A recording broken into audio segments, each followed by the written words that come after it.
guys বন্ধুরা দেখেন আমি এখন টিভি দেখতেছি আর টিভির মধ্যে অনেক কিছু আছে যেখানে পশু পাখিরা খেলা করছে আর এখানে আছে জিরাফ সিংহ আর এখানে একটা বাঘ আর এখানে একটা পাখি উড়াল দিয়ে আসলো আমার সামনে ঘুরপাক করছে আমি কিছু বললাম না আর এখন আমি ঘরে ঢুকে আসছি আর ঘরের মধ্যে ঢোকার পরে দরজাটা এমনি এমনি বন্ধ হয়ে গেল আর রাস্তায় আসার পরে দেখলাম অনেক মানুষ হাঁটাচলা করতেছে তো তারপর আমি চলে যাচ্ছি চিড়িয়াখানায় চিড়িয়াখানায় গিয়ে দেখলাম অনেক মানুষ আমি দেখে পাগল হয়ে গেলাম তারপরে দেখলাম আমার কাছে একটা জিরাফ আসলো জিরাফ আমার সাথে খেলা করছে তারপর আসলো আমার কাছে একটা সিংহ সিংহ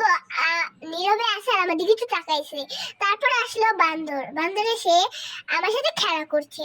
আদরও করছে তারপরে আসলো হাতি হাতি তো সবসময় নীরব থাকে এখনো নীরবে আছে তারপরে আসলো ঈগল ঈগল আসার পরে পাখাটা একটু উড়াল দিচ্ছিল কিন্তু উড়ে যাচ্ছিল না তারপরে